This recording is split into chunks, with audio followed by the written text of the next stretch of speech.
ನಮ್ಮ ಈ ಆಳವಾದ ಅಧ್ಯಯನಕ್ಕೆ ಸ್ವಾಗತ. ನಾವು ಪ್ರತಿನಿತ್ಯ ಬೆಳಗ್ಗೆ ಎದ್ದ ತಕ್ಷಣ ಅಥವಾ ಯಾವುದಾದ್ರೂ ದೇವಸ್ಥಾನದ ಪಕ್ಕ ನಡ್ಕೊಂಡು ಹೋಗುವಾಗ ನಮ್ಮ ಕಿವಿಗೆ ಅದೆಷ್ಟೋ ಮಂತ್ರಗಳು ಬೀಳ್ತಿರುತ್ತೆ ಅಲ್ವಾ? ಹೌದು, ಖಂಡಿತ.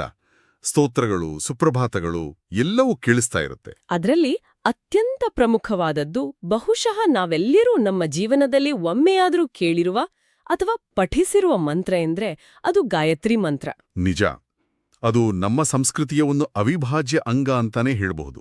ಆದ್ರೆ ನಾವೆಂದಾದರೂ ಒಂದು ಕ್ಷಣ ನಿಂತು ನಾನು ಪ್ರತಿದಿನ ಯಾಂತ್ರಿಕವಾಗಿ ಹೇಳ್ತಾ ಇರೋ ಈ ಮಂತ್ರದ ನಿಜವಾದ ಅರ್ಥ ಏನು ಅಂತ ಯೋಚನೆ ಮಾಡಿದ್ದೀವಾ? ಬಹಳ ಕಡಿಮೆ ಜನ ಆ ರೀತಿ ಆಳವಾಗಿ ಯೋಚನೆ ಮಾಡ್ತಾರೆ. ಅದಕ್ಕೆ ಇಂದು ನಾವು ಕೈಗೆತ್ತಿಕೊಂಡಿರುವ ಮೂಲವಸ್ತು ನಮ್ಮ ಆಲೋಚನಾ ಕ್ರಮವನ್ನೇ ಸಂಪೂರ್ಣವಾಗಿ ಬದಲಾಯಿಸುವಂತಹ ಒಂದು ಅದ್ಭುತವಾದ ಆಧ್ಯಾತ್ಮಿಕ ಕೃತಿ. ಅಂದ್ರೆ ನೀವು ಆ ಸಂಧ್ಯಾವಂದನೆಯ ಅಂತರಂಗ ಪುಸ್ತಕದ ಬಗ್ಗೆ ಹೇಳ್ತಾ ಇದ್ದೀರಿ ಅಲ್ವಾ? ಹೌದು, ಸಂಧ್ಯಾವಂದನೆಯ ಅಂತರಂಗ ಸಂಪುಟ 2. ಈ ಕೃತಿಯನ್ನ ಶಿವಮೊಗ್ಗದ ವಿಜಯೇಂದ್ರ ರಾಮನಾಥ ಭಟ್ಟ ಅವರು ಅತ್ಯಂತ ಶ್ರದ್ಧೆಯಿಂದ ಸಂಪಾದಿಸಿದ್ದಾರೆ. ಇದು ಕೇವಲ ಒಂದು ಪುಸ್ತಕ ಅಲ್ಲ. ಇದೊಂದು ಜ್ಞಾನದ ಖಜಾನೆ.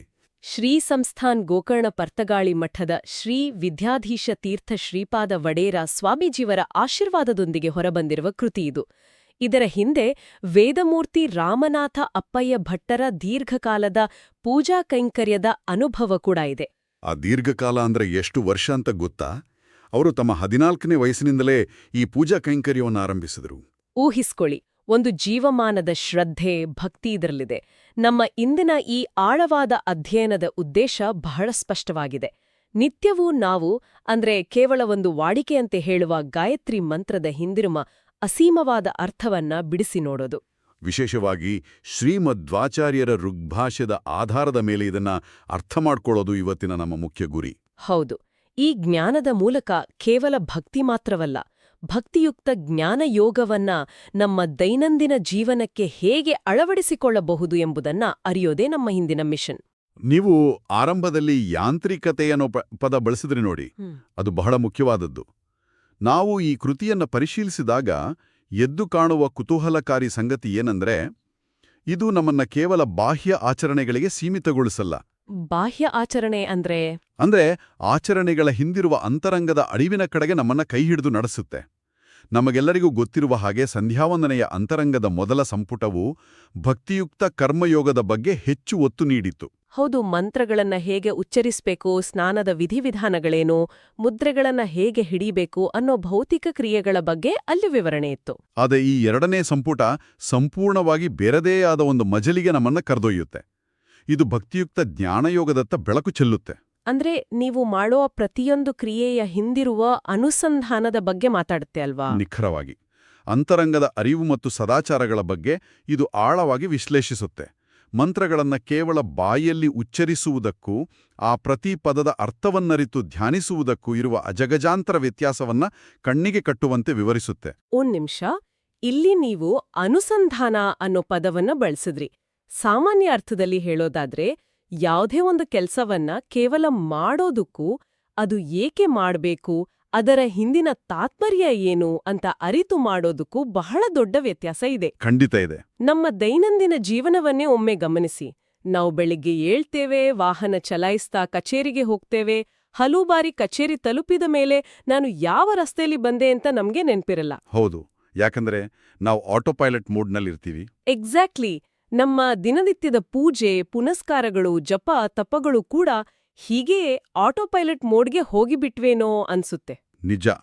ಮೊದಲ ಸಂಪುಟದ ಹೇಳಿದಂತೆ ಆಚರಣೆಗಳನ್ನ ಎಷ್ಟೇ ಶಿಸ್ತಿನಿಂದ ಮಾಡಿದ್ರೂ ಆ ಮೈಂಡ್ಫುಲ್ ಕನೆಕ್ಷನ್ ಅಂದ್ರೆ ಮನಸ್ಸಿನ ಒಪ್ಪಿಗೆ ಇಲ್ಲದೆ ಹೋದ್ರೆ ಅದು ಅಪೂರ್ಣವಾಗುತ್ತೆ, ಸರಿಯೇ? ಖಂಡಿತವಾಗಿಯೂ. ನೀವು ಕೊಟ್ಟ ಆಟೋ ಪೈಲಟ್ ಉದಾಹರಣೆ ಅತ್ಯಂತ ಸೂಕ್ತವಾಗಿದೆ. ಯಾಂತ್ರಿಕ ಆಚರಣೆಗಿಂತ ಮಾನಸಿಕ ಅನುಸಂಧಾನ ಅಂದ್ರೆ ಆ ಮೈಂಡ್ಫುಲ್ ಅಂಡರ್ಸ್ಟ್ಯಾಂಡಿಂಗ್ ನಮ್ಮ ಆಧ್ಯಾತ್ಮಿಕ ಪ್ರಗತಿಗೆ ಹೇಗೆ ನಿಜವಾದ ಕಾರಣವಾಗುತ್ತೆ ಅನ್ನೋದನ್ನ ಈ ಗ್ರಂಥ ವಿಸ್ತೃತವಾಗಿ ವಿಶ್ಲೇಷಿಸುತ್ತೆ. ನಾವು ಕೇವಲ ಕ್ರಿಯೆಗಳನ್ನ ಮಾಡ್ತಾ ಹೋದ್ರೆ ಅದು ದೇಹಕ್ಕೆ ವ್ಯಾಯಾಮ ಆಗ್ಬೋದೇ ಹೊರತು ಮನಸ್ಸಿಗೆ ಸಂಸ್ಕಾರ ಆಗಲ್ಲ. ಸರಿಯಾಗಿ ಹೇಳಿದ್ರಿ. ಶ್ರೀಮಧ್ವಾಚಾರ್ಯರು ತಮ್ಮ ಋಗ್ಭಾಷ್ಯದ ಆರಂಭದಲ್ಲಿಯೇ ಗಾಯತ್ರಿ ಮಂತ್ರದ ಅರ್ಥವನ್ನ ಬಹಳ ಅದ್ಭುತವಾಗಿ ನೀಡಿದ್ದಾರೆ. ಇಡೀ ವೇದವೇ ಗಾಯತ್ರಿ ಮಾತೆಯ ಪ್ರತಿರೂಪ ಅಂತ ಹೇಳಲಾಗತ್ತೆ. ಹಾಗಾಗಿ ಮಂತ್ರದ ಪ್ರತಿ ಶಬ್ದದ ಹಿನ್ನೆಲೆಯಲ್ಲಿ ಅಡಗಿರುವ ರಹಸ್ಯವನ್ನ ಅರಿತಾಗ ನಾವು ಮಾಡುವ ಜಪ ಕೇವಲ ಶಬ್ದಗಳ ಉಚ್ಚಾರಣೆ ಆಗಿ ಉಳಿಯಲ್ಲ. ಅದು ನೇರವಾಗಿ ಭಗವಂತನ ಗುಣಗಳನ್ನ ಕೊಂಡಾಡುವ, ಆತನೊಡನೆ ಸಂಪರ್ಕ ಸಾಧಿಸುವ ಒಂದು ಧ್ಯಾನ ಆಗತ್ತೆ. ಅರಿವಿಲ್ಲದೆ ಮಾಡುವ ಜಪದಿಂದ ಪುಣ್ಯ ಬರಬಹುದು, ಆದ್ರೆ ಅರ್ಥವನ್ನರಿತು ಅಂದ್ರೆ ಅನುಸಂಧಾನದಿಂದ ಮಾಡುವ ಜಪದ ಶಕ್ತಿ ನೂರ್ಮಡಿ ಆಗಿರುತ್ತೆ. ಹೌದು, ಅದು ನೇರವಾಗಿ ನಮ್ಮ ಪ್ರಜ್ಞೆಯನ್ನ ವಿಸ್ತರಿಸುತ್ತೆ ಅಂತ ಕೃತಿಯು ಅತ್ಯಂತ ಸ್ಪಷ್ಟವಾಗಿ ಪ್ರತಿಪಾದಿಸುತ್ತೆ. ಹಾಗಾದ್ರೆ ಈ ಪ್ರಜ್ಞೆಯನ್ನ ವಿಸ್ತರಿಸುವ ನಿಟ್ಟಿನಲ್ಲಿ ಗ್ರಂಥದಲ್ಲಿ ಕೊಟ್ಟಿರುವ ಉದಾಹರಣೆಗಳನ್ನ ಸ್ವಲ್ಪ ಬಿಡಿಸಿ ನೋಡೋಣ. ಇಲ್ಲಿ ವಿಷಯ ನಿಜಕ್ಕೂ ಬಹಳ ಆಸಕ್ತಿದಾಯಕ ಆಗುತ್ತೆ. ಖಂಡಿತ. ಯಾವ ಪದದ ಬಗ್ಗೆ ಮೊದಲು ಮಾತಾಡೋಣ? ಗಾಯತ್ರಿ ಮಂತ್ರದ ಅತ್ಯಂತ ಪ್ರಸಿದ್ಧವಾದ ಪದಗಳಲ್ಲಿ ಒಂದಾದ ತತ್ ಅನ್ನೋ ಪದ ತಗೊಳ್ಳೋಣ. ಅದಕ್ಕೆ ಶ್ರೀಮಧ್ವಾಚಾರ್ಯರು ನೀಡಿರುವ ವಿವರಣೆ ಓದಿದಾಗ ನನ್ಗನ್ನೂ ಆಶ್ಚರ್ಯ ಆಯ್ತು. ಹೌದು, ಬಹಳ ಜನರಿಗೆ ತತ್ ಅಂದ್ರೆ ಕೇವಲ ಅದು ಅಂತ ಮಾತ್ರ ಗೊತ್ತು. ಅದೇ, ಸಾಮಾನ್ಯವಾಗಿ ತತ್ ಅಂದ್ರೆ ಅದು ಅಥವಾ ಆ ಭಗವಂತ ಅಂತ ನಾವು ಬಹಳ ಸರಳವಾಗಿ ತಿಳ್ಕೊಳ್ತೀವಿ. ಆದ್ರೆ ಆಚಾರ್ಯರು ತತ್ ಎನ್ನುವುದಕ್ಕೆ ಗುಣೈಸ್ತತಃ ಅಂತ ವ್ಯಾಖ್ಯಾನಿಸಿದ್ದಾರೆ. ಅಂದ್ರೆ ಗುಣಗಳಿಂದ ವ್ಯಾಪಕವಾಗಿರುವವನು ಅಂತ ಅರ್ಥ. ಇದು ನಿಜಕ್ಕೂ ಒಂದು ಅದ್ಭುತವಾದ ಒಳನೋಟ ಅಲ್ವಾ? ಒಂದು ನಿಮಿಷ, ನಾವು ಯಾವಾಗ್ಲೂ ದೇವರನ್ನ ಅನಂತ ಅಂತ ಕರೆಯೋದು, ಆತ ಆಕಾಶದಷ್ಟು ದೊಡ್ಡವನು, ಎಲ್ಲೆಡೆಯೂ ಇದ್ದಾನೆ ಅನ್ನೋ ಅರ್ಥದಲ್ಲಿ. ಆದ್ರೆ ಇಲ್ಲಿ ಮಧ್ವಾಚಾರ್ಯರು ಹೇಳ್ತಾ ಇರೋದು ಸಂಪೂರ್ಣ ಬೇರೆ ಡೈಮೆನ್ಷನ್ ಅನ್ನಿಸುತ್ತೆ. ಭಗವಂತನ ವ್ಯಾಪಕತೆಯನ್ನ ಅವರು ಕೇವಲ ಜಾಗ ಅಥವಾ ಆಕಾರಕ್ಕೆ ಸೀಮಿತಗೊಳಿಸಿಲ್ಲ. ಹೌದು, ಇದು ಸಾಮಾನ್ಯ ಗ್ರಹಿಕೆಯನ್ನ ಮೀರಿದ ಬಹಳ ಸೂಕ್ಷ್ಮವಾದ ತಾತ್ವಿಕ ನಿಲುವು. ನಾವಿದನ್ನ ಸ್ವಲ್ಪ ವಿಶಾಲ ದೃಷ್ಟಿಕೋನದಿಂದ ನೋಡಿದರೆ ಇದರ ನಿಜವಾದ ಆಳ ನಮಗೆ ಅರ್ಥ ಆಗುತ್ತೆ. ಸ್ವಲ್ಪ ವಿವರವಾಗಿ ಹೇಳಿ. ನೋಡಿ, ಮನುಷ್ಯರಾದ ನಾವು ದೇವರನ್ನ ಅನಂತ ಅಥವಾ ಇನ್ಫಿನಿಟ್ ಅಂತ ಕರಿತೀವಿ. ಯಾಕೆ ಕರಿತೀವಿ ಅಂದ್ರೆ ಆತನ ಭೌತಿಕ ಗಾತ್ರಕ್ಕೆ ಮಿತಿ ಇಲ್ಲ, ಎಲ್ಲಿ ನೋಡಿದರೂ ಆತನ ಇದಾನೆ ಎನ್ನುವ ಕಾರಣಕ್ಕೆ. ಜಾಗದ ದೃಷ್ಟಿಯಿಂದ. ಹೌದು, ಇದನ್ನ ಶಾಸ್ತ್ರೀಯವಾಗಿ ದೇಶತಃ ಅನಂತ್ಯ ಅಂತಾರೆ. ಅಥವಾ ಆತನಿಗೆ ಹುಟ್ಟು ಸಾವುಗಳಿಲ್ಲ, ಕಾಲದ ಮಿತಿಯಿಲ್ಲ ಎನ್ನುವ ಕಾರಣಕ್ಕೆ ಅನಂತ ಎನ್ನುತ್ತೇವೆ. ಇದನ್ನ ಕಾಲತಃ ಅನಂತ್ಯ ಅಂತಾರೆ. ಆದರೆ ಮಧ್ವಾಚಾರ್ಯರು ಇಲ್ಲಿ ಒಂದು ಹೆಜ್ಜೆ ಮುಂದೆ ಹೋಗಿ ಭಗವಂತನ ನಿಜವಾದ ಅನಂತತೆ ಇರೋದು ಕೇವಲ ಜಾಗ ಮತ್ತು ಕಾಲದಲ್ಲಿ ಅಲ್ಲ, ಬದಲಾಗಿ ಆತನ ಗುಣಗಳಲ್ಲಿ ಅಂತ ಅತ್ಯಂತ ಸ್ಪಷ್ಟವಾಗಿ ಪ್ರತಿಪಾದಿಸ್ತಾರೆ. ಇದನ್ನೇ ಗುಣತಃ ಅನಂತ್ಯ ಅನ್ನೋದು.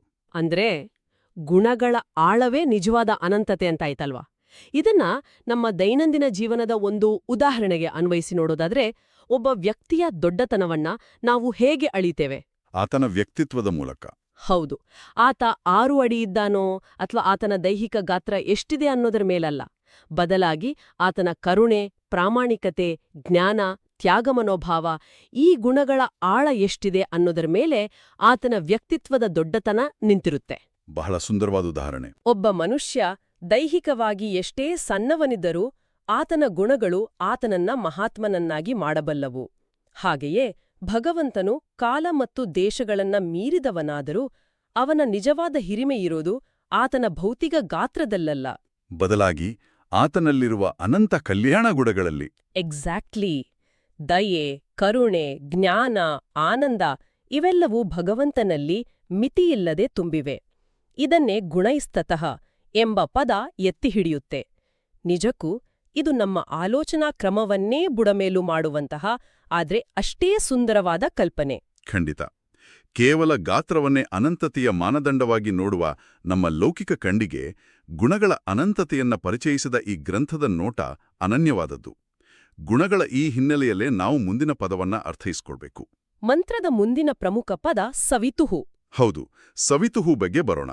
ಸವಿತುಹು ಅಂದ್ರೆ ಸೃಷ್ಟಿಕರ್ತ, ಜಗತ್ತನ್ನ ಹುಟ್ಟುಹಾಕಿದವನು ಅಂತ ನಮಗೆ ಸಾಮಾನ್ಯವಾಗಿ ಗೊತ್ತು. ಆದರೆ ಆಚಾರ್ಯರು ಇದನ್ನ ಕೇವಲ ಸೃಷ್ಟಿಕರ್ತ ಅಂತ ಬಿಡದೆ ಪ್ರಸವಿತೃ ಅಂತ ವ್ಯಾಖ್ಯಾನಿಸಿದ್ದಾರೆ. ಇಲ್ಲಿ ಗಮನಿಸಿ, ಕೇವಲ ಪ್ರ ಎಂಬ ಒಂದು ಉಪಸರ್ಗವನ್ನ ಸೇರಿಸಿದ್ದಾರೆ. ಅದೇ ನನಗೂ ಓದಿದಾಗ ಅಚ್ಚರಿಯ ಆದದ್ದು. ಕೇವಲ ಆ ಪ್ರ ಎಂಬ ಒಂದು ಅಕ್ಷರವನ್ನ ಸೇರಿಸೋದ್ರಿಂದ ಅರ್ಥ ಎಷ್ಟೊಂದು ಬದಲಾಗುತ್ತೆ ನೋಡಿ. ಪ್ರ ಅಂದ್ರೆ ಪ್ರಕರ್ಷ, ಅಂದ್ರೆ ವಿಶೇಷವಾದದ್ದು. ಹೌದು, ಕೇವಲ ಸೃಷ್ಟಿಯಲ್ಲ, ವಿಶೇಷವಾದ ಸೃಷ್ಟಿ ಅನ್ನೋ ಅರ್ಥ ಈ ಒಂದೇ ಒಂದು ಅಕ್ಷರದಿಂದ ಹೊರಹೊಂಬುತ್ತೆ. ಆದ್ರೆ ನನ್ನ ಪ್ರಶ್ನೆ ಏನಂದ್ರೆ, ಭಗವಂತನ ಸೃಷ್ಟಿ ಸಾಮಾನ್ಯ ಸೃಷ್ಟಿಗಿಂತ ಹೇಗೆ ಭಿನ್ನ? ಅದರಲ್ಲಿ ಅಂಥ ವಿಶೇಷತೆ ಏನಿದೆ? ಇದೇ ಆ ಪ್ರಸವಿತೃ ಶಬ್ದದ ಹಿಂದಿರುವ ಅಸಲಿ ರಹಸ್ಯ. ಭಗವಂತನ ಸೃಷ್ಟಿಯ ಅದ್ಭುತ ವೈಶಿಷ್ಟ್ಯಗಳನ್ನ ಗ್ರಂಥದಲ್ಲಿ 9 ಆಯಾಮಗಳಲ್ಲಿ ಬಹಳ ವಿವರವಾಗಿ ಪಟ್ಟಿ ಮಾಡಲಾಗಿದೆ. ಅದರಲ್ಲಿ ಮುಖ್ಯವಾದವು ಯಾವುವು? ಮೊದಲನೇದಾಗಿ ಹೇಳೋದಾದ್ರೆ ಆತ ಯಾವುದೇ ಸ್ವಾರ್ಥ ಅಥವಾ ತನ್ನ ಸ್ವಂತ ಉದ್ದೇಶವಿಲ್ಲದೆ ಸೃಷ್ಟಿಸುತ್ತಾನೆ. ಎರಡನೇದಾಗಿ ತನ್ನ ಭಕ್ತರಿಗೆ ಮುಕ್ತಿ ಅಂದ್ರೆ ಸ್ವರೂಪ ಸುಖ ಸಿಗಲಿ ಎಂಬ ಏಕೈಕ ಕಾಳಜಿಯಿಂದ ಈ ಜಗತ್ತನ್ನ ನಿರ್ಮಿಸುತ್ತಾನೆ. ಓ, ಆತನಿಗೆ ಈ ಜಗತ್ತಿನಿಂದ ಅಥವಾ ಈ ಜಗತ್ತಿನ ಜೀವರಾಶಿಗಳಿಂದ ಪಡೆದುಕೊಳ್ಳಬೇಕಾದ್ದು ಯಾವುದೂ ಇಲ್ಲ. ಆತ ಮೊದಲೇ ಪೂರ್ಣಕಾಮ. ಕೇವಲ ಭಕ್ತರ ಉದ್ಧಾರವೇ ಆತನ ಏಕೈಕ ಗುರಿ. ಆದ್ರೆ ಇಲ್ಲಿ ನಾನು ನಿಮ್ಮನ್ನ ಸ್ವಲ್ಪ ತಡಿತೀನಿ. ನಮ್ಮ ಸಾಮಾನ್ಯ ಗ್ರಹಿಕೆಯಲ್ಲಿ ಅಥವಾ ನಮ್ಮ ಲೋಕದ ವ್ಯವಹಾರದಲ್ಲಿ ಉದ್ದೇಶವಿಲ್ಲದೆ ಅಥವಾ ಸ್ವಾರ್ಥವಿಲ್ಲದೆ ಯಾರೂ ಏನನ್ನೂ ಮಾಡೋದಿಲ್ಲ ಅಲ್ವಾ? ಹೌದು, ಮನುಷ್ಯರ ಸ್ವಭಾವ ಅದು. ಮನುಷ್ಯರಾದ ನಾವು ಒಂದು ಹೆಜ್ಜೆ ಇಟ್ರೂ ಇದ್ರಿಂದ ನನಗೇನು ಲಾಭ ಅಂತ ಯೋಚಿಸ್ತೀವಿ. ಹಾಗಾದ್ರೆ ಭಗವಂತ ಇಷ್ಟೊಂದು ದೊಡ್ಡ ಬ್ರಹ್ಮಾಂಡವನ್ನೇ ಸೃಷ್ಟಿ ಮಾಡಿ ತನಗೇನು ಬೇಡ ಅಂತನ? ಈ ಸ್ವರೂಪ ಸುಖ ನೀಡುವ ಕಾಳಜಿಯನ್ನ ನಾವು ಹೇಗೆ ಅರ್ಥ ಮಾಡ್ಕೊಳ್ಬೇಕು? ಇದ್ ನಂಬೋಕೆ ಸ್ವಲ್ಪ ಕಷ್ಟ ಅನ್ನಿಸಲ್ವಾ? ನಿಮ್ಮ ಪ್ರಶ್ನೆ ಬಹಳ ಸಹಜವಾದದ್ದು. ನಮ್ಮ ಮಿತಿಗಳ ಮೂಲಕವೇ ನಾವು ಭಗವಂತನನ್ನು ಅಳೆಯಲು ಪ್ರಯತ್ನ ಮಾಡ್ತೀವಿ. ಅಲ್ಲಿಯೇ ನಾವು ಎಳವುತ್ತೇವೆ. ನೋಡಿ, ಒಬ್ಬ ತಾಯಿ ತನ್ನ ಮಗುವಿಗೆ ಊಟ ಮಾಡಿಸುವಾಗ ಈ ಮಗು ದೊಡ್ಡವನಾಗಿ ನನಗೇನಾದ್ರೂ ಕೊಡ್ತಾನೆ ಅನ್ನೋ ಲೆಕ್ಕಾಚಾರದಿಂದ ಊಟ ಮಾಡಿಸಲ್ಲ, ಅಲ್ವಾ? ಖಂಡಿತ ಇಲ್ಲ. ಮಗುವಿನ ಹೊಟ್ಟೆ ತುಂಬಬೇಕು, ಮಗು ನಗಬೇಕು ಅನ್ನೋದೇ ಅವಳ ಆನಂದ. ಆಕೆಯ ಪ್ರೀತಿಗೆ ಯಾವುದೇ ಷರತ್ತುಗಳಿರಲ್ಲ. ಭಗವಂತನ ಸೃಷ್ಟಿಯೂ ಹಾಗೆಯೇ. ಆತ ಸಂಪೂರ್ಣ. ಆತನಿಗೆ ಯಾವ ಕೊರತೆಯೂ ಇಲ್ಲ. ಆತ ಸೃಷ್ಟಿ ಮಾಡೋದು ತನ್ನ ಕೊರತೆಯನ್ನು ನೀಗಿಸಿಕೊಳ್ಳುವುದಕ್ಕಲ್ಲ. ಬದಲಾಗಿ ಜೀವರುಗಳಿಗೆ ತಮ್ಮ ನಿಜವಾದ ಸ್ವರೂಪದ ಆನಂದವನ್ನ ಕಂಡುಕೊಳ್ಳಲು ಒಂದು ಅವಕಾಶ ಮಾಡಿಕೊಡೋದಕ್ಕಾಗಿ. ಹೌದು, ಇದನ್ನೇ ಸ್ವರೂಪ ಸುಖ ಅಂತ ಕರೆಯೋದು. ಎಂತಹ ಸುಂದರವಾದ ವಿವರಣೆ! ಮತ್ತು ಈ ಗ್ರಂಥದಲ್ಲಿರುವ ಇನ್ನೊಂದು ನೆನಪಿನಲ್ಲಿ ಉಳಿಯುವಂತ ಅಂಶ ಏನಂದ್ರೆ, ಭಗವಂತನಿಗೆ ಈ ಸೃಷ್ಟಿ ಮಾಡಲು ಯಾವುದೇ ಸಾಧನೆಗಳ ಅಗತ್ಯವೇ ಇಲ್ಲ ಅನ್ನೋದು. ಹೌದು, ಆತ ನೇರವಾಗಿ ತನ್ನ ಇಚ್ಛಾಶಕ್ತಿಯಿಂದಲೇ ಎಲ್ಲವನ್ನೂ ಸೃಷ್ಟಿಸಬಲ್ಲ ಸಮರ್ಥ. ನಾವು ಒಂದು ಮಡಕೆ ಮಾಡಬೇಕಾದ್ರೂ ಮಣ್ಣು ಬೇಕು, ನೀರು ಬೇಕು, ಚಕ್ರ ಬೇಕು. ಆದರೆ ಭಗವಂತನಿಗೆ ಅಂತ ಯಾವ ಕಚ್ಚಾ ವಸ್ತುಗಳು ಅಗತ್ಯವೂ ಇಲ್ಲ. ಆದ್ರೂ ಆತ ತನ್ನ ಐಶ್ವರ್ಯದ ವೈಭವವನ್ನ ಭಕ್ತರಿಗೆ ತೋರಿಸಲು ಕೆಲವು ಸಾಧನಗಳನ್ನ ಬಳಸಿಕೊಳ್ತಾನೆ ಅನ್ನೋದು ಆಸಕ್ತಿದಾಯಕ. ಜೊತೆಗೆ ಮೂಲತಃ ತನಗೆ ಯಾವ ಸಾಧನಗಳ ಅಗತ್ಯವಿದ್ದಿದ್ರೂ ತನ್ನ ಮೂಲ ರೂಪದಿಂದ ಬೇರೆ ಬೇರೆ ರೂಪಗಳನ್ನ ಧರಿಸ್ತಾನೆ ಅನ್ನೋದನ್ನ ವಿವರಿಸಲು ಗ್ರಂಥದಲ್ಲಿ ಕೊಟ್ಟಿರುವ ಉಪಮೆ ನಿಜಕ್ಕೂ ಅದ್ಭುತವಾಗಿದೆ. ಆ ದೀಪದ ಉಪಮೆ ಅಲ್ವಾ? ಹೌದು, ಒಂದು ದೀಪದಿಂದ ಮತ್ತೊಂದು ದೀಪವನ್ನ ಹೊತ್ಸಿದ್ದಂತೆ ಅನ್ನೋ ಉದಾಹರಣೆ. ಇದನ್ನ ಸ್ವಲ್ಪ ಕಲ್ಪನೆ ಮಾಡ್ಕೊಳ್ಳೋಣ. ಹೌದು, ಆ ದೀಪದ ಉಪಮೆ ಬಹಳ ಮಾರ್ಮಿಕವಾಗಿದೆ ಮತ್ತು ವಿಜ್ಞಾನದ ದೃಷ್ಟಿಯಿಂದಲೂ ಬಹಳ ಅರ್ಥಗರ್ಭಿತವಾಗಿದೆ. ಊಹಿಸ್ಕೊಳ್ಳಿ, ಒಂದು ಕತ್ತಲೆ ಕೋಣದಲ್ಲಿ ಒಂದು ದೀಪ ಉರಿತಾ ಇದೆ. ಆ ದೀಪದ ಬೆಳಕಿಂದ ನೀವು ಮತ್ತೊಂದು ದೀಪವನ್ನ ಹೊತ್ತಿಸ್ತೀರಿ. ಆಗೇನಾಗತ್ತೆ? ಹೊಸ ದೀಪಕ್ಕೆ ಬೆಳಕು ಬರುತ್ತೆ. ನಿಜ. ಆದ್ರೆ ಹಾಗೆ ಬೆಳಕನ್ನ ಕೊಟ್ಟ ಮೊದಲ ದೀಪದ ಪ್ರಕಾಶ ಏನಾದ್ರೂ ಕಡಿಮೆ ಆಗತ್ತಾ? ಇಲ್ಲ ತಾನೆ? ಇಲ್ಲ, ಅದರ ಪ್ರಕಾಶ ಉಷ್ಣತೆ ಮೊದಲಿನಂತೆ ಇರುತ್ತೆ. ಒಂದೇ ಬೆಳಕು ನೂರಾರು ದೀಪಗಳಲ್ಲಿ ಹಂಚಿ ಹೋದ್ರೂ ತನ್ನ ಮೂಲ ಪ್ರಕಾಶವನ್ನ ಹೇಗೆ ಕಳೆದುಕೊಳ್ಳುವುದಿಲ್ವೋ, ಭಗವಂತನ ರೂಪಗಳು ಕೂಡ ಹಾಗೆಯೇ. ಖಂಡಿತ. ಭಗವಂತ ಮತ್ಸ್ಯ, ಕೂರ್ಮ, ವರಾಹ ಹೀಗೆ ಏನೇ ರೂಪ ತಾಡಿದ್ರೂ ಆತನ ಮೂಲ ಸ್ವರೂಪದ ಶಕ್ತಿ, ಜ್ಞಾನ, ಆನಂದಗಳಲ್ಲಿ ಒಂದು ಕಣದಷ್ಟೂ ಕಡಿಮೆ ಆಗಲ್ಲ. ಅದು ಪೂರ್ಣದಿಂದ ಪೂರ್ಣವನ್ನೇ ತೆಗೆದಂತೆ. ನಿಖರವಾಗಿ ಹೇಳಿದ್ರಿ. ಭಗವಂತನ ಮೂಲಕ ನಡೆಯುವ ಸೃಷ್ಟಿಯು ಆತನ ಸ್ವರೂಪಾತ್ಮಕವಾದದ್ದು. ಆತ ಸೃಷ್ಟಿ ಮಾಡುವಾಗ ಅತ್ಯಂತ ಸ್ವತಂತ್ರನಾಗಿ ಅನಾಯಾಸವಾಗಿ ನಿರ್ಮಿಸ್ತಾನೆ. ಆತನಿಗೆ ಯಾವುದೇ ಆಯಾಸ ಆಗಲ್ಲ. ಹೌದು. ಕಾಲ, ವರ್ಣ, ವೇದ, ಪ್ರಕೃತಿ ಹೀಗೆ ಎಲ್ಲವನ್ನೂ ಆತನೇ ಸೃಷ್ಟಿಸಿ ಕೇವಲ ಸೃಷ್ಟಿಸುವುದಷ್ಟೇ ಅಲ್ಲ, ಆ ಎಲ್ಲದರೊಳಗೂ ತಾನೇ ಅಂತರ್ಯಾಮಿಯಾಗಿ ಪ್ರವೇಶಿಸಿ ನಿಯಂತ್ರಿಸ್ತಾನೆ. ಈ ಎಲ್ಲಾ 9 ವಿಶೇಷತೆಗಳನ್ನ ಕೇವಲ ಎಂಬ ಒಂದೇ ಒಂದು ಉಪಸರ್ಗ ತನ್ನೊಳಗೆ ಬಚ್ಚಿಟ್ಕೊಂಡಿದೆ ಅಂದ್ರೆ, ನೀವು ಯೋಚಿಸಿ, ಸಂಸ್ಕೃತ ಭಾಷೆಯ ಹಾಗೂ ನಮ್ಮ ಋಷಿಮುನಿಗಳು ಕೊಟ್ಟ ಮಂತ್ರಗಳ ಆಳ ಎಷ್ಟಿರ್ಬೋದು. ನಿಜ. ಪ್ರಸವಿತ ಎಂಬ ಒಂದು ಪದ ಭಗವಂತನ ಸೃಷ್ಟಿಯ ರಹಸ್ಯವನ್ನೆಲ್ಲ ಒಟ್ಟಿಗೆ ನಮ್ಮ ಕಣ್ಣೆದುರು ತೆರೆದಿಡುತ್ತೆ. ಇದೆಲ್ಲ ಕೇಳಿದ್ಮೇಲೆ ನಾವು ದೇವರ ಹತ್ರ ಹೋಗಿ ಬೇಡ್ಕೊಳ್ತಿರೋದು ಎಷ್ಟು ಸಣ್ಣ ವಿಷಯ ಅನ್ಸತ್ತೆ ಅಲ್ವಾ? ಸೃಷ್ಟಿಕರ್ತನ ಇಷ್ಟೆಲ್ಲ ಅಗಾಧ ಗುಣಗಳನ್ನ ತಿಳ್ಕೊಂಡ ಮೇಲೆ ನಾವು ಆತನನ್ನ ಹೇಗೆ ಪ್ರಾರ್ಥಿಸಬೇಕು ಎನ್ನುವ ಬಹಳ ದೊಡ್ಡ ಪ್ರಶ್ನೆ ಬರುತ್ತೆ. ಹೌದು, ಪ್ರಾರ್ಥನೆಯ ನಿಜವಾದ ಉದ್ದೇಶ ಏನು ಅನ್ನೋದು. ಗಾಯತ್ರಿ ಮಂತ್ರದಲ್ಲಿ ಬರುವ ವರೇಣ್ಯಂ ಎಂಬ ಪದಕ್ಕೆ ಈ ಗ್ರಂಥವು ನೀಡುವ ವಿವರಣೆ ನಮ್ಮ ಪ್ರಾರ್ಥನೆಯ ನಿಜವಾದ ಉದ್ದೇಶವನ್ನೇ ಪ್ರಶ್ನಿಸುವಂತಿದೆ. ವರೇಣ್ಯಂ ಅಂದ್ರೆ ಶ್ರೇಷ್ಠವಾದವನು ಅಥವಾ ಬೇಡಲ್ಪಡುವವನು. ಆದ್ರೆ ನಾವು ದೇವ್ರ ಬಳಿ ಹೋಗಿ ಏನನ್ನ ಬೇಡ್ತೇವೆ?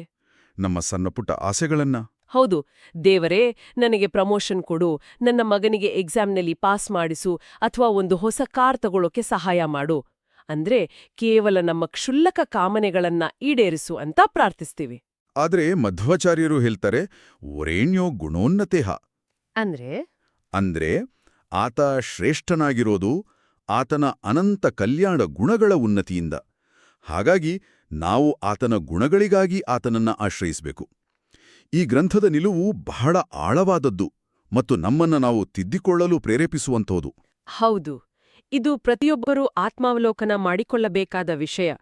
ಭಗವಂತ ನಮ್ಮ ಸಣ್ಣ ಆಸೆಗಳನ್ನ ಖಂಡಿತ ಪೂರೈಸಬಲ್ಲ, ಆ ಸಾಮರ್ಥ್ಯ ಹೊಂದಿದ್ದಾನೆ, ಅದರಲ್ಲಿ ಯಾವ ಸಂದೇಹವೂ ಇಲ್ಲ. ಆತೆ ಒಂದು ಮಹಾಸಾಗರದ ಹತ್ರ ಹೋಗಿ ಕೇವಲ ಒಂದು ಚಮಚ ನೀರು ಕೊಡು ಅಂತ ಕೇಳಿದಂಥಾಗ್ವಾದು. ಆತನನ್ನ ಕೇವಲ ಸಣ್ಣಪುಟ್ಟ ಲಾಭಗಳಿಗಾಗಿ ಬೇಡೋದು ಆತನ ಅಗಾಧತೆಗೆ ನಾವು ಮಾಡುವ ಅಪಚಾರವಿದ್ದಂತೆ. ಖಂಡಿತ. ವರೇಣ್ಯಂ ಎಂಬ ಒಂದೇ ಪದದಿಂದ ಅನಂತ ಕಲ್ಯಾಣ ಗುಣಗಳ ಉನ್ನತಿ, ಸರ್ವಭಜನೀಯತೆ ಅಂದ್ರೆ ಎಲ್ಲರಿಂದಲೂ ಪೂಜಿಸಲ್ಪಡುವಿಕೆ, ಹಾಗೂ ಸರ್ವಶ್ರೇಷ್ಠತೆ ಎಂಬ 3 ಮಹಾಗುಣಗಳ ಚಿಂತನೆ ನಿರಂತರವಾಗಿ ನಡಿಬೇಕು ಅಂತ ಗ್ರಂಥ ಹೇಳುತ್ತೆ. ಇನ್ನು ಮಂತ್ರದ ಮುಂದಿನ ಪದ ಭರ್ಗೋ ಕಡೆಗೆ ಬರೋಣ. ಭರ್ಗೋ. ಹೌದು, ಭರ್ಗೋ ಅಂದ್ರೆ ಬೆಳಕು, ಆನಂದ ಮತ್ತು ಜ್ಞಾನ. ಇದು ಅತ್ಯಂತ ಸೊಗಸಾದ ತತ್ವ. ಬೆಳಕು ಅಂದ್ರೆ ಕೇವಲ ಸೂರ್ಯನ ಬೆಳಕಲ್ಲ ಅಲ್ವಾ? ಖಂಡಿತ ಅಲ್ಲ. ಭೌತಿಕ ಜಗತ್ತನ್ನ ಅಂದ್ರೆ ಮರ, ಗಿಡ, ಮನೆ, ಮನುಷ್ಯರನ್ನ ನೋಡಲು ನಮ್ಮ ಕಣ್ಣಿಗೆ ಭೌತಿಕವಾದ ಬೆಳಕು ಬೇಕು. ಸೂರ್ಯನ ಬೆಳಕೋ ದೀಪದ ಬೆಳಕೋ ಬೇಕು.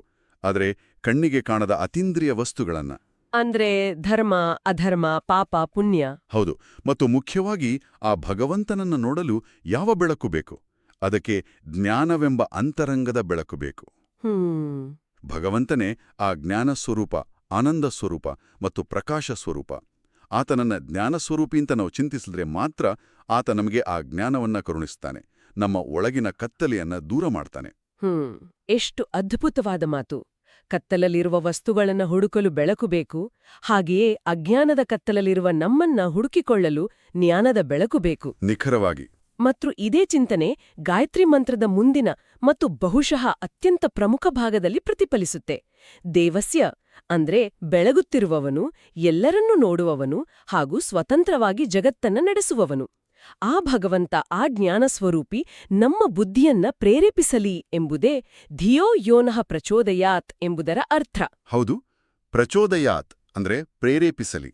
ನಾವೆಷ್ಟೋ ಸ್ವಾರ್ಥಿಗಳು ಅಂದ್ರೆ ನಮಗೆ ಬೇಕಾದ್ದನ್ನ ನಾವೇ ಮಾಡಿ ಮುಗಿಸ್ಕೊಳ್ಬೇಕು ಅಂದ್ಕೊಳ್ತೀವಿ. ಆದ್ರೆ ಇಲ್ಲಿ ಮಂತ್ರವೇಳ್ತಾ ಇದೆ, ಕೇವಲ ಯಶಸ್ಸಲ್ಲ, ನಾನು ಕೆಲ್ಸ ಮಾಡಲು ನನ್ನ ಬುದ್ಧಿಯನ್ನ ಆತನೇ ನಿಯಂತ್ರಿಸುವವನು, ಪ್ರೇರೇಪಿಸುವವನು ಅಂತ. ಈ ವ್ಯಾಪಕ ಅರ್ಥವನ್ನ ಈ ಗ್ರಂಥ ಬಹಳ ಮಾರ್ಮಿಕವಾಗಿ ನಮ್ಮ ಮನಸ್ಸಿಗೆ ತಟ್ಟುವಂತೆ ವಿವರಿಸುತ್ತೆ. ದೇವಶಬ್ದವು ಕೇವಲ ದೈವತ್ವವನ್ನ ಮಾತ್ರವಲ್ಲ, ಜಯ, ಇಚ್ಛೆ, ಸ್ತುತಿ, ವ್ಯವಹಾರ, ಹೀಗೆ ನಮ್ಮ ಜೀವನದ ಪ್ರತಿಯೊಂದು ಹೆಜ್ಜೆಯಲ್ಲೂ ಆತನ ಇರುವಿಕೆಯನ್ನ ಸಾರುತ್ತೆ. ನೀವ್ ಹೇಳಿದ ಆ ಪ್ರೇರಣೆ ಇದೆಯಲ್ಲ, ಅದು ಅತ್ಯಂತ ಸೂಕ್ಷ್ಮವಾದದ್ದು. ಇಲ್ಲಿ ಗಮನಿಸ್ಬೇಕಾದ ಮತ್ತೊಂದು ಮುಖ್ಯ ಅಂಶ ಅಂದ್ರ ಶ್ರೀಮತ್ ಎಂಬ ಶಬ್ದದ ಬಳಕೆ. ಪ್ರತಿಯೊಂದ್ರಿಂದಲೂ ಆತ ಬೇಡಿಕೊಳ್ಳಲು ಅರ್ಹನಾದವನು, ಎಲ್ಲರಿಗೂ ಶ್ರೇಷ್ಠನಾದವನು ಎಂಬ ಅರ್ಥವನ್ನ ಇದು ನೀಡುತ್ತೆ. ನಾವು ಮಾಡುವ ಪ್ರತಿ ವ್ಯವಹಾರವು, ನಾವು ಆಡುವ ಪ್ರತಿ ಮಾತು, ಯೋಚಿಸುವ ಪ್ರತಿಯೊಂದು ವಿಚಾರವೂ ಭಗವಂತನ ಪ್ರೇರಣೆಯಿಂದಲೇ ನಡೆಯುತ್ತೆ. ಆತನೇ ನಮ್ಮೆಲ್ಲರ ಬುದ್ಧಿಯನ್ನ ಬೆಳಗಿಸುವವನು. ನಮ್ಮ ಮಿದುಳಿನ ಜೀವಕೋಶಗಳು ಕೆಲಸ ಮಾಡುವುದಕ್ಕೂ ಆತನ ಪ್ರೇರಣೆ ಬೇಕು. ಖಂಡಿತ.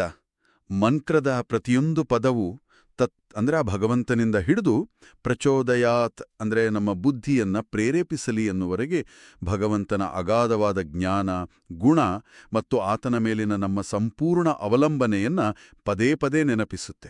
ಇದನ್ನೇ ಗ್ರಂಥಭಕ್ತಿಯುಕ್ತ ಜ್ಞಾನಯೋಗ ಅಂತ ಕರೆಯೋದು. ಹೌದು, ಕೇವಲ ಬಾಯಲ್ಲಿ ಮಂತ್ರಪಠಣೆಯಲ್ಲ, ಆ ಮಂತ್ರದ ಪ್ರತಿಯೊಂದು ಪದದ ಅರ್ಥವನ್ನು ಮನಸ್ಸಿನಲ್ಲಿ ಅನುಸಂಧಾನ ಮಾಡೋದೇ, ಅದರ ಜೊತೆ ಕನೆಕ್ಟ್ ಆಗೋದೇ ನಿಜವಾದ ಸಾಧನೆ. ಖಂಡಿತ. ಪ್ರತಿದಿನ ಜಪಿಸುವ ಒಂದೊಂದು ಪದದ ಹಿಂದೆಯೂ ಎಷ್ಟೊಂದು ಅಗಾಧವಾದ ತತ್ವಜ್ಞಾನ ಅಡಗಿದೆ ಅನ್ನೋದನ್ನ ಇಂದಿನ ಈ ಅಧ್ಯಯನ ನಮಗೆ ಸ್ಪಷ್ಟವಾಗಿ, ಅತ್ಯಂತ ಕಣ್ಣಿಗೆ ಕಟ್ಟುವಂತೆ ವಿವರಿಸಿದೆ. ನಮ್ಮ ದಿನನಿತ್ಯದ ಜೀವನಕ್ಕೆ ಇದನ್ನ ಅನ್ವಯಿಸಿ ನೋಡೋದಾದ್ರೆ, ಯಾವುದೇ ಆಚರಣೆಯಾಗಿರ್ಲಿ, ಹೌದು, ಅದು ಪೂಜೆ ಇರ್ಲಿ, ಪ್ರಾರ್ಥನೆ ಇರ್ಲಿ, ಕಚೇರಿಯ ಕೆಲಸ ಇರ್ಲಿ ಅಥವಾ ನಮ್ಮ ದೈನಂದಿನ ಕೌಟುಂಬಿಕ ಕರ್ತವ್ಯಗಳೇ ಇರ್ಲಿ, ಕೇವಲ ಯಾಂತ್ರಿಕವಾಗಿ ಮೆಕ್ಯಾನಿಕಲ್ ಆಗಿ ಮಾಡದೆ ಅದರ ಅರ್ಥವನ್ನ ಅರಿತು ಅದರ ಹಿಂದಿನ ಉದ್ದೇಶವನ್ನ ಅರಿತು ಅಂದ್ರೆ ಅನುಸಂಧಾನ ಮಾಡಿದಾಗ ಮಾತ್ರ ಅದು ನಿಜವಾದ ಜ್ಞಾನಯೋಗ ಆಗುತ್ತೆ. ಕರ್ಮವನ್ನ ಅಂದ್ರೆ ಕೆಲಸವನ್ನ ಜ್ಞಾನದ ಜೊತೆ ಬೆರೆಸಿದಾಗ ಮಾತ್ರ ಅದಕ್ಕೊಂದು ಪೂರ್ಣತೆ ಬರುತ್ತೆ.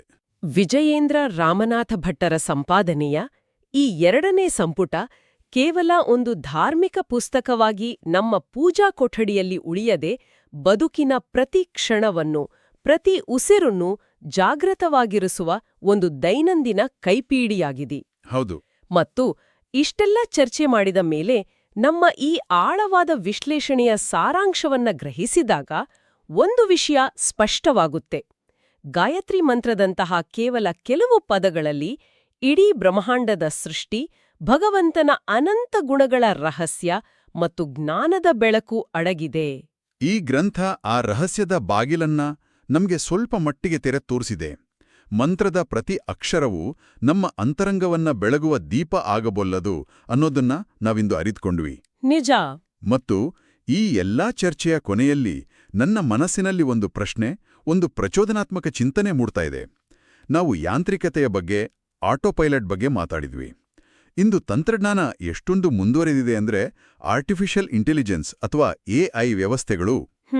ಆ ಎಐ ವ್ಯವಸ್ಥೆಗಳು ಮನುಷ್ಯರಿಗಿಂತಲೂ ಸ್ಪಷ್ಟವಾಗಿ, ಯಾವುದೇ ತಪ್ಪುಗಳಿಲ್ಲದೆ ಅತ್ಯಂತ ನಿರರ್ಗಳವಾಗಿ ಗಾಯತ್ರಿ ಮಂತ್ರವನ್ನ ಅಥವಾ ಯಾವುದೇ ಶ್ಲೋಕವನ್ನ ಉಚ್ಚರಿಸಬಲ್ಲವು. ಹೌದು, ಯಂತ್ರಗಳು ಬಹಳ ನಿಖರವಾಗಿ ಮಾಡ್ತವೆ. ಆದ್ರೆ ಎಐಗೆ ತಾನೇನ್ ಹೇಳ್ತಾ ಇದ್ದೀನಿ ಅನ್ನೋ ಅರ್ಥ ಗೊತ್ತಿರಲ್ಲ, ಅದಕ್ಕೊಂದು ಭಾವ ಇರಲ್ಲ. ಅದು ಕೇವಲ ತನಗೆ ಫೀಡ್ ಮಾಡಿದ ಕೋಡ್ಗಳನ್ನ ಪ್ರಾಸೆಸ್ ಮಾಡ್ತಿರುತ್ತೆ ಅಷ್ಟೇ. ನಾವು ಕೂಡ ಮಂತ್ರದ ಅರ್ಥ ತಿಳಿಯದೆ ಅದರ ಹಿಂದಿರುವ ಭಗವಂತನ ಅನಂತ ಗುಣಗಳನ್ನ ಅನುಸಂಧಾನ ಮಾಡದೆ ಕೇವಲ ತುಟಿಗಳಿಂದ ಬರೀ ಶಬ್ದಗಳನ್ನ ಉಚ್ಚರಿಸ್ತಾ ಇದ್ರೆ ಆ ಯಂತ್ರಕ್ಕೂ ನಮಗೂ ಏನ್ ವ್ಯತ್ಯಾಸ? ಬಹಳ ಅದ್ಭುತವಾದ ಹೋಲಿಕೆ ಇದು. ಇಂದಿನ ಯುಗದಲ್ಲಿ ನಾವು ಅರ್ಥ ಗೊತ್ತಿಲ್ಲದೆ ಮಾಡುವ ಆಚರಣೆಗಳು ಎಐ ನಮ್ಗೆ ಅರ್ಥವಾಗದ ಕೋಡ್ಗಳನ್ನ ಪ್ರಾಸೆಸ್ ಮಾಡಿದಷ್ಟೇ ಯಾಂತ್ರಿಕ ಅಲ್ವಾ? ಮನುಷ್ಯನಿಗೂ ಯಂತ್ರಕ್ಕೂ ಇರಬೇಕಾದ ಏಕೈಕ ವ್ಯತ್ಯಾಸವೇ ಈ ಅನುಸಂಧಾನ. ಹೌದು, ಆ ಅರಿವು ನಮ್ಮನ್ನ ಮನುಷ್ಯರನ್ನಾಗಿ ಉಳಿಸುತ್ತೆ. ನಾಳೆ ಮುಂಜಾನೆ ನಾವೆಲ್ಲರೂ ಎದ್ದು ನಮ್ಮ ದಿನನಿತ್ಯದ ಕೆಲಸಗಳನ್ನ ಶುರು ಮಾಡುವಾಗ ಅಥವಾ ದೇವರ ಮುಂದೆ ನಿಂತು ಪ್ರಾರ್ಥನೆ ಮಾಡುವಾಗ ನಮ್ಮನ್ನೇ ನಾವು ಒಂದು ಪ್ರಶ್ನೆ ಕೇಳ್ಕೊಳ್ಳೋಣ.